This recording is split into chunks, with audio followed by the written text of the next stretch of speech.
Here are some details you might have missed in the Splatoon 3 expansion pass trailer we did get in the latest Nintendo Direct. Before I get into that, make sure you are hitting that subscribe button to keep on top of everything Splatoon 3. So let's just get into the details. I'm going to be honest and say that this video is mainly focusing on the side order content, but before I get into that, I just want to talk about the stuff that we will be getting in spring, which will be the Inkopolis Plaza Splatoon 1 content. And yeah, I did notice a few things in there. Now, I didn't spot a single player grey in there. Now, it could just be in there, I didn't spot it, but I don't feel like we will get to play through the Splatoon 1 single player through this expansion pass. I feel like Nintendo would have sort of explained that in the trailer. I feel like it is a missed opportunity, but yeah, if there is a single player grey in there,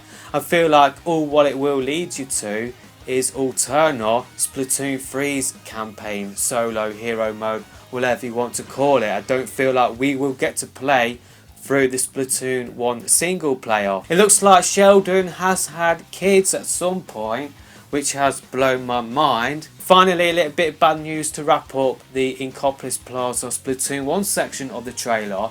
It does look like the arcade cabinet does have caution tape covering it, so I feel like it is out of order, so we will not get to play all of the arcade games that we did get to play in Splatoon 1, so Squid Jump, I can't remember the others that you did unlock through having your amiibo. I don't think we will get to play through them in the expansion pass, which is a little bit of a sour note, but yeah, looking forward to that bit coming in spring. But later on, hopefully this year, we will be getting the side order part of the expansion pass, which does seem to be more single player, which I'm really looking forward to. I will be putting up all of the images that did flash up in the trailer. You pretty much like blinked and you missed pretty much all of these images, so they will be in the background as I will be talking through. I will be focusing on some of these. So yeah, I guess the first thing to talk about is that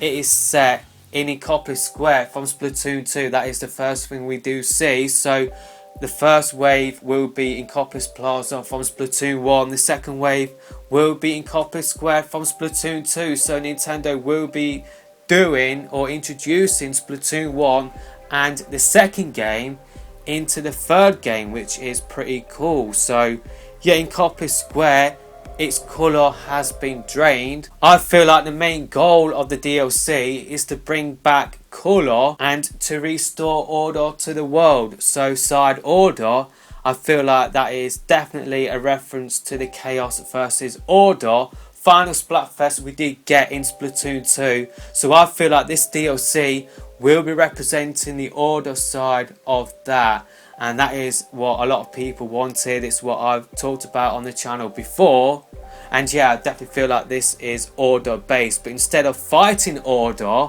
I feel like we will be restoring order by bringing back colour to the world. Or maybe it is an alternate reality, so say like if order did win, this is what would have happened, and that is what we will see in the side order DLC. To carry on the Splatoon 2 theme as well, I believe the Octoling we do see in this shot is Agent 8. I feel like we will get to play as them again, just like what we did get to in the Splatoon 2 DLC. I feel like it is a continuation of the Octo expansion DLC. In the square we do get to see a bunch of coral, and yeah, I do feel like this is to do with coral bleaching, and yeah, we'll talk more about that at the end of the video. But that coral, I believe, will play a massive role in the side order DLC. We get our first look at Pearl and Marina, and they do show up later on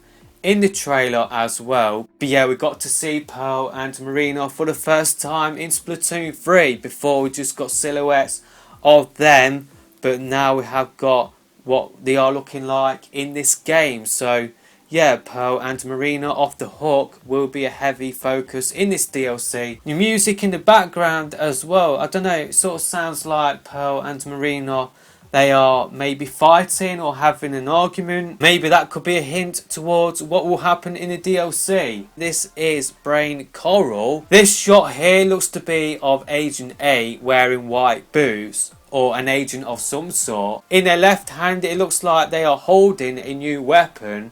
I feel like this is a new sort of hero shot for the side or the DLC, and in their right hand they are holding an ink tank, and yeah, it looks like they are taking it off because in later shots they are not wearing an ink tank. So maybe that does confirm that we will get similar levels to like what we did get in the Octo Expansion DLC and in the single player for Splatoon 3, where we had levels where you couldn't shoot any ink.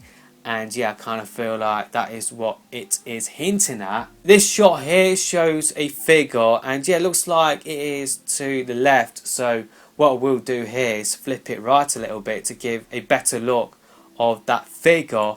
And yeah, I feel like this figure, this person, I feel like it could be Agent 4 from Splatoon 2. We haven't seen them yet in Splatoon 3, so it would make sense if they did return in this DLC, or maybe it could be someone completely different. Let me know your thoughts in the comment section below. It would definitely carry on this Splatoon 2 theme though if it was Agent 4. Of course, we did see in Copley Square. I feel like it is Agent 8, and of course we do get to see Pearl and Marina. So yeah, Agent 4 would make sense, but I could be completely wrong. It could be someone new. What might also confirm that we might get up to expansion like levels in terms of the gameplay is that it looks like in this shot Agent A is in the room before you do sort of start the level, where you sort of pay to get into the level. That is what this shot reminds me of. C Senpai feels like Marie could be in this shot. Marie was on Team Order.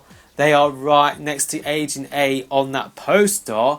So yeah, maybe that is Marie. Maybe she will be in the DLC. This shot here looks to be of a skeleton of a whale. I initially thought it was a dinosaur, but no, it is definitely a skeleton of a whale. I'm not even sure what this means, to be honest. So yeah, I'm not even going to try and guess what this means. But yeah, this was featured in the trailer. We get to see Agent A with a lift or elevator, and also this shot, I do believe it does confirm that Fuzzy U's might be returning in the DLC, and I feel like the white stuff along with others that do sort of show dead coral, I do believe, and I feel like that does play a part in the colour draining and why everything is all white, because dead coral is white. I agree with what content creator might pronounce their name wrong. I apologise if I do, but Pufu, apologies if I did pronounce your name wrong.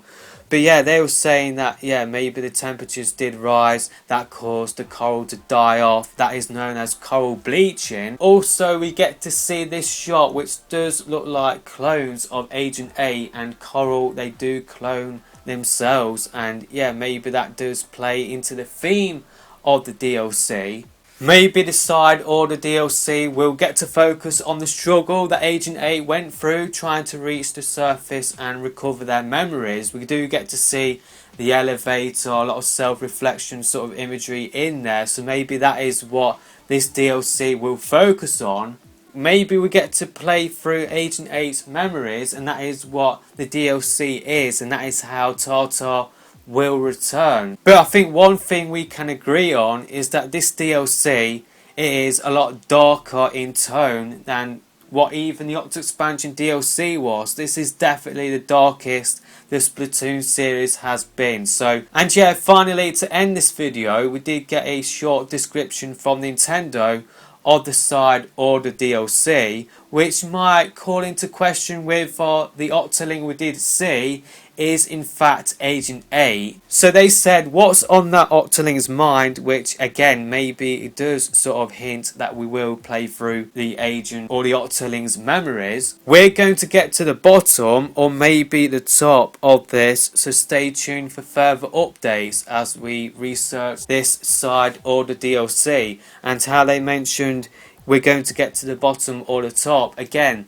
that sort of could play into how Agent A they tried to reach the surface, and yeah, maybe this is sort of referring to Agent H struggle, and that is what this side or the DLC is focusing on. I definitely feel like that description could hint towards that theory I did just talk about. But let me know your theories in the comment section below. Yeah, that is it. I'll see you in another video soon.